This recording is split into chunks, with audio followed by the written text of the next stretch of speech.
कौन सी गाइड सबसे अच्छी है? लक्ष्य की खरीदें या दक्ष की खरीदें या पेनोरमा की गाइड खरीदें या फिर और किसी की गाइड खरीदें? कौन सी गाइड सबसे अच्छी होगी? हिंदी के लिए क्या पढ़ें? सामान्य गणित के लिए हमें क्या पढ़ना चाहिए? कंप्यूटर के लिए क्या पढ़ें? विज्ञान के लिए हम क्या पढ़ें? संविधान के लिए क्या पढ़ें? राजस्थान जीके के लिए कौन सी किताब पढ़ें?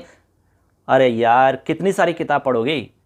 बात चल रही है चतुर्थ श्रेणी कर्मचारी भर्ती के लिए सिलेबस को लेकर के, तैयारी को लेकर के बहुत सारे सवाल हमारे दिमाग में चल रहे हैं और बहुत सारे बच्चे तो अभी कंफ्यूजन में ही है कि तैयारी शुरू करें तो कहां से करें, कौन सी किताब खरीदें, कौन सी गाइड खरीदें। हम आपने सोचने में ही इतना समय निकाल दिया तो तैयारी कैसे करोगे? आप खुद अंदाजा लगाइए कि लोग दिन रात मेहनत कर रहे हैं, दिन रात तैयारी में लगे हुए हैं और आप सिर्फ सोच रहे हैं कि तैयारी करें कि नहीं करें, कब से शुरू करें, कौन सी किताब खरीदें। अभी तो किताबों के आप ये सोच रहे हैं कि कौन सी किताब खरीदें, अभी तक खरीदी भी नहीं है। बहुत सारे हमारे ऐसे भी साथी होंगे। दोस्तों, आज इस क्लास के अंदर सब कुछ मैं यहां पर स्पष्ट कर दूंगा, सारा कुछ समझा दूंगा। इस क्लास को पूरा देख लेना, चैनल को सब्सक्राइब कर लेना, क्योंकि इस तरह की जानकारी हमारे चैनल पर अक्सर मिलती रहती है आपको। देखिए, कंफ्यूजन सबसे ज्यादा यह है कि इसमें सिलेबस काफी लंबा चौड़ा है, समय हमारे पास बहुत ज़्यादा नहीं है। अब ये अप्रैल का मंथ चल रहा है और आपकी जो एग्जाम है फिक्स, अभी तक जो एग्जाम डेट बताई जा रही है वो 19 से और 21 सितंबर के मध्य बताई जा रही है। यानी कि सितंबर का मंथ निश्चित है एग्जाम हो जाएगी।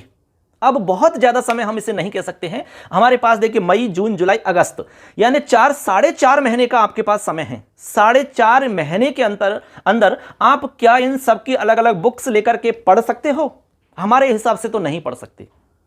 देखिए, पढ़ना अलग बात है और उसको याद करना अलग बात है।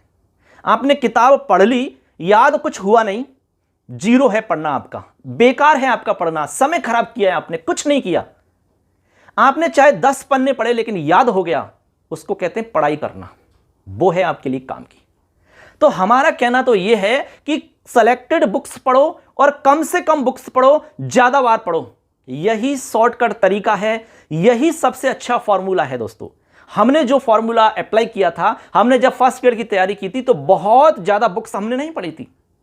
हमने एक गाइड खरीदी थी और अपने सब्जेक्ट की कुछ मूल पुस्तकें ली थी। हमने 4-5 किताबें, मूल पुस्तकें, अपनी तरफ से नोट्स तैयार किए थे, कुछ बुक्स हमने पढ़ी थी, बस। इसके अलावा हमने कोई ना तो कोचिंग की थी, ना किसी कोचिंग के नोट्स पढ़े थे, ना कुछ और पढ़ा था आलतू फालतू का। बहुत सारे लोगों ने बताया कि ये किताब ले लो, वो अच्छे नोट्स आए, वो वाली किताब बाजार में बहुत अच्छी आ रही है। नहीं, दुनिया में न जाने कितनी सारी बुक्स आपको मिल जाएंगी हर टॉपिक की।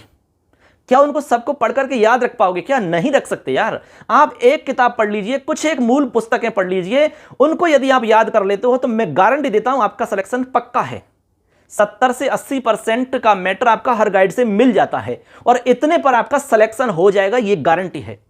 बशर्ते याद होना चाहिए, आपको याद होना चाहिए, दिमाग में फीड रहना चाहिए। अब देखो, एक बार हम आपको बता देते हैं। देखो, सबसे पहले बात आती है कि सामान्य हिंदी के लिए क्या पढ़ें। अब बहुत सारे बच्चे कह रहे हैं कि सर इसके लिए अलग से हमें बुक्स बताओ। देखो दोस्तों, ऐसा है, बुक्स चाहे कोई भी पढ़ लो आप। हम तो ये कहें कि जो आप लक्ष्य की गाइड खरीद लो, एक बस लक्ष्य की गाइड खरीद लीजिए और अपना एक लक्ष्य बना लीजिए कि मुझे इस गाइड को 3, 4, 5 बार पढ़ना है, पूरी गाइड को, पूरी शुरू से लेकर लास्ट तक। शुरू में आपको सबसे ज्यादा समय लगेगा, ठीक है। जैसे एक बार हो जाएगा सिलेबस, दोबारा पढ़ोगे तो कम समय लगेगा, 3 बार पढ़ोगे तो और कम समय लगेगा, क्योंकि इतना हमें याद हो जाएगा कि उसको पूरे को पढ़ने की आवश्यकता नहीं है। पन्ना पलटा, देखा और याद हुआ, फटाफट रिवीजन होता चला जाएगा, फटाफट रिवीजन होता चला जाएगा और याद हो जाएगा सब कुछ। पहली बार जब पढ़ो तो उस समय आप ध्यान से पढ़ना, अंडरलाइन कर लेना जहां पर मोस्ट है, या हाईलाइटर से हाईलाइट कर देना। तो सामान्य हिंदी के लिए अलग से ऐसे कोई बुक्स लाने की आवश्यकता नहीं है। यदि आप चाहो तो, ठीक है, चाहो तो राघव प्रकाश की बुक्स आप पढ़ सकते हैं, या फिर हमारे 9वीं से लेकर 12वीं तक के लिए एक पुस्तक चलती थी रचना बोध के नाम से, व्याकरण की किताब चलती थी। अब तो शायद इस समय तो बंद है वो, ठीक है। सरकारी स्कूलों में किताब चलती थी, वो यदि मिल जाती है तो वो आप पढ़ सकते हैं, और नहीं मिलती है तो कोई ऐसी टेंशन वाली बात नहीं है। आपके पास जो भी किताब है, जो भी गाइड है, उसमें सारे के सारे टॉपिक्स दिए हुए हैं, उनको पढ़ लीजिए। किताब से क्या फर्क पड़ने वाला ये बताइए, आप समझ में आ जाना चाहिए आपको। आपने गाइड में से पढ़ लिया, हिंदी के सारे टॉपिक्स पढ़ लिए, संधि आपने पढ़ ली, संधि के बारे में पूरा समझ में आ गया, अब कोई भी सवाल आ जाए आपका सही हो जाएगा। किताब से क्या फर्क पड़ने वाला है मुझे बताइए आप। आपको वो टॉपिक्स समझ में आने चाहिए। जब टॉपिक्स आपकी गाइड में से समझ में नहीं आ रहा है तो रेफरेंस के लिए आप यूट्यूब पर देख सकते हैं, या वेबसाइट्स बहुत सारी है, वहां पर आप देख सकते हैं। तो समझने के लिए, रेफरेंस के लिए आप देख सकते हो चीजों को। जो आपके लिए कठिनाई महसूस हो रही है जिस टॉपिक को लेकर के, उसमें देख लो, समझ लो, उसके बाद में फिर आगे अपना पढ़ाई चालू कर दीजिए आप। तो हमारा तो कहना यही है कि सिलेक्शन यदि पक्का करना है तो आप दृढ़ निश्चय कर लीजिए, संकल्प ले लीजिए और इधर उधर फालतू में आपको भटकना नहीं है, क्योंकि वैकेंसी और भी आ रही है अभी कई सारी। एक निर्धारित कर लीजिए कि मुझे राजस्थान पुलिस के लिए तैयारी करनी है, पटवारी के लिए करनी है, रीट के लिए करनी है, या फिर 4th ग्रेड के लिए करनी है। एक निश्चित कर लो, बस एक ध्येय बना लो, निश्चित रूप से उसमें आप एक सीट निकाल लोगे, ठीक है ना। और इधर उधर सबके चक्कर में कि यार मैं सबको ले लूं, ये भी ले लूं, ये भी ले लूं, इसमें भी कर लूं, इसमें भी कर लूं, सबसे रह जाओगे, एक में भी नहीं हो पाएगा। ऐसा निश्चित रूप से हो सकता है, क्योंकि इतनी अच्छी किस्मत नहीं है कि एक साथ सभी में हो जाए, ठीक है ना, वो बहुत आगे की बात है। तो हम तो यही कहेंगे कि एक निर्धारित करो, एक लक्ष्य बनाओ और लक्ष्य की बुक्स ले लो, क्योंकि इसमें सेलेक्टेड मैटर दिया होता है, बहुत ज़्यादा लंबा चौड़ा मैटर नहीं होता है, आराम से पढ़ सकते हो, 4 महीने का समय पर्याप्त है। तो अलग से हिंदी की कोई बुक्स लेने की हमारे हिसाब से तो कोई आवश्यकता नहीं है, ठीक है ना। इसके बाद में सामान्य अंग्रेजी की, अब बहुत सारे बच्चे का अंग्रेजी का अलग से बुक्स खरीद के पढ़ रहे हैं उसको। अरे इतनी सारी बुक्स आप जब पढ़ोगे तो भाई आरएस की तैयारी कर लो, फिर इसकी तैयारी क्यों करते हो आप। तो अलग से पढ़ने की आवश्यकता नहीं है, बुक्स के अंदर जो कुछ दे रखा है उसी को पढ़ लो आप, तो बस, ठीक है ना, उसी को पढ़ लो। वो समझ में यदि आ जाता है, टेंस है, डायरेक्ट इनडायरेक्ट से, पैसिव वॉइस है, यदि समझ में आ जाता तो क्वेश्चन कैसा भी आओ, कहीं से भी आओ, क्या फर्क पड़ रहा है बताओ। कौन सी किताब पढ़ी आपने, क्या फर्क पड़ेगा इससे, बताइए आप। ऐसा तो है नहीं कि कोई बुक्स में से सेम टू सेम उदाहरण उठ के आ जाएगा, समझ पर आधारित आएगा, समझ में आ जाना चाहिए, फिर सवाल कैसा भी आ जाए, कहीं कोई दिक्कत नहीं है।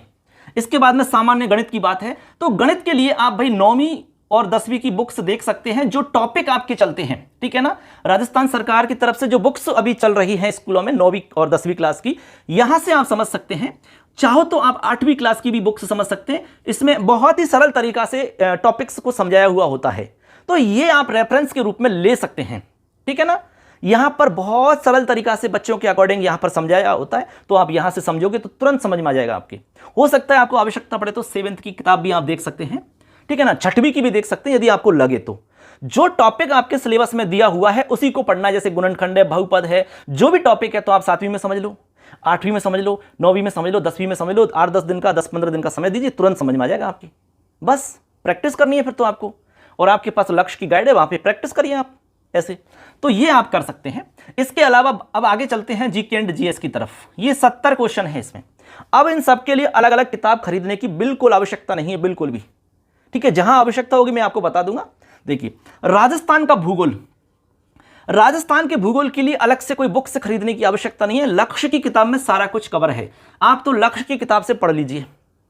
आपको थोड़ा सा इंटरेस्टिंग तरीका से पढ़ना है और समझना है, तो इसके लिए सिखवाल का आप मानचित्रावली ले सकते हैं। सिखवाल की मानचित्रावली आप ले सकते हैं। चित्रावली जो बुक्स आती है उसमें मानचित्र के हिसाब से इंटरेस्टिंग तरीका से उसमें मतलब दिया होता है, तो वो आराम से याद भी हो जाता है। आप चाहो तो ले सकते हैं, ऑप्शनल है, ऐसा कोई जरूरी नहीं कि भाई आप इसी को लेकर के तैयारी करो। इसमें भी सब कुछ दिया हुआ है। उसमें यह है कि भाई थ्योरेटिकल है सब कुछ, इसमें आपको चित्र वगैरह के माध्यम से समझाया होता है, तो आसानी से याद हो जाता है। तो ये आप ले सकते हैं, ठीक है। जहां आवश्यकता होगी मैं आपको खुद ही बता दूंगा। इसके अलावा कल्चर है, तो कल्चर भी इसी में आ जाएगा आपका मानचित्रावली में, कोई दिक्कत नहीं है। राजस्थान का लगभग कवर हो जाएगा हमारा जीके यहां से। अब राजस्थान का प्रशासनिक व्यवस्था से रिलेटेड 5 क्वेश्चन आते हैं, तो वो भी इसमें कवर हैं। नहीं कवर है तो इसमें से पढ़ लो, कहीं कोई दिक्कत नहीं है आपको। मतलब और कुछ अलग से बहुत सारी बुक्स खरीदने की बिल्कुल आवश्यकता नहीं है। इसके अलावा करंट जीके देखो 2 तरह का आएगा, एक तो राजस्थान का आएगा, एक भारत से रिलेटेड आएगा। तो राजस्थान के लिए आपको बच्चों मूमल खरीदनी है, मूमल की बुक्स। मूमल की बुक्स 2 द्विमासिक आती है, 2 मंथ की आती है, ठीक है ना। इसके अलावा 2 मंथ की ले लो, और मिल जाए तो आपको लास्ट टाइम में आप 6 माह की ले लेना, या वार्षिक लेना, जो भी आपके लिए मिले, वार्षिक अंक मिले तो वार्षिक ले लेना, इसको पढ़ लेना, इसमें से आपका काम चल जाएगा। इसके अलावा इसमें करंट जीके आपका एक आता है भारत से रिलेटेड, तो भारत से रिलेटेड जो आएगा उसके लिए आप क्रोनोलॉजी पढ़ें। क्रोनोलॉजी किताब आती है आपकी, ये आप ले लीजिए, मंथली आती है, तो इससे बेस्ट किताब कोई नहीं है। आपको आराम से इसमें से मिल जाएगा सारा मैटर, ठीक है। तो करंट जीके के लिए आप 2 बुक्स ले सकते हैं, ठीक। इसके बाद में संविधान के लिए अलग से कोई किताब लेने की आवश्यकता नहीं है, बिल्कुल भी। संविधान के जो टॉपिक्स हैं वो ज्यादातर टॉपिक्स राजस्थान से रिलेटेड ही हैं। तो आप कहां से पढ़ोगे? लक्ष्य की गाइड से पढ़ोगे, ठीक है। लक्ष्य की गाइड में सब कुछ दिया हुआ, यहीं से पढ़ना है आपको। इसके बाद में सामान्य विज्ञान के लिए बच्चों आप 9th 10th और चाहो तो 8th की किताब पढ़ सकते हैं। बहुत ही आसान तरीका से इसमें समझाया होता है। तो आप 8वीं 9वीं और 10वीं की किताबों में छांट लीजिए आपके कौन कौन से टॉपिक चल रहे हैं, उन टॉपिक्स को पढ़ लीजिए इसमें, बस जो मोस्ट लगे उसको उतार लीजिए नोट्स के रूप में शॉर्ट तरीका से। ये किताब आप पढ़ सकते हैं। इसके बाद में लास्ट हमारा बचा बेसिक कंप्यूटर। बेसिक कंप्यूटर के लिए अलग से कोई किताब खरीदने की आवश्यकता नहीं है, आप लक्ष्य में जितना दे रखा है उतना पढ़ लीजिए, उसी से हमारा काम हो जाएगा। ठीक है, तो इस तरह से बच्चों मैंने यहां पर चतुर्थ श्रेणी कर्मचारी भर्ती के लिए कौन कौन सी बुक्स आपको पढ़नी चाहिए वो मैंने सब कुछ यहां पर डिस्कस कर दिया है। और उम्मीद करता हूं कि इस तरह से यदि आप तैयारी कर लेते हैं, ये बुक्स की सहायता से बहुत ज्यादा किताबें मैंने नहीं बताई हैं, 2-4 किताब यहां पर मुश्किल से होंगी। एक तो लक्ष्य की गाइड आपको खरीदनी है, एक मानचित्रावली आप ले लीजिए, मूमल और क्रोनोलॉजी। इसके अलावा आप मैथ के लिए 9th 10th 8th 7th की किताबें पढ़ सकते हैं और विज्ञान के लिए भी पढ़ सकते हैं। ठीक है ना, बस इससे हमारा काम हो जाएगा। इसके अलावा आप चाहो तो एक ऐसी किताब आती है जिसमें पुराने पेपर सॉल्व आते हैं पूरे के पूरे। ठीक है, दिशा की भी आती है और मूमल भी निकालता है ऐसी, तो जिसमें सारे एग्जाम्स के जितने भी प्रश्न मतलब आए हैं अब तक राजस्थान से रिलेटेड, तो उसके लिए अलग से बुक्स आती है, उनको आप पढ़िए। बहुत सारे सवाल उनमें से रिपीट होके आ जाते हैं, तो वो आप ले लीजिए। पुराने पेपर के सवाल आते हैं उसमें, मूमल व्यू के नाम से, ऐसे आप देख लीजिए। दिशा भी निकलती है और मूमल भी इसमें मतलब पब्लिश करती है, तो आप जो भी आपको सही लगे वो आप देख करके वहां से ले लेना। इसके अलावा और कुछ लेने की आवश्यकता नहीं है। अच्छे से तैयारी करें, मन से तैयारी करें, समर्पण के साथ तैयारी करें, ईमानदारी के साथ तैयारी करें, समय को खराब नहीं करें।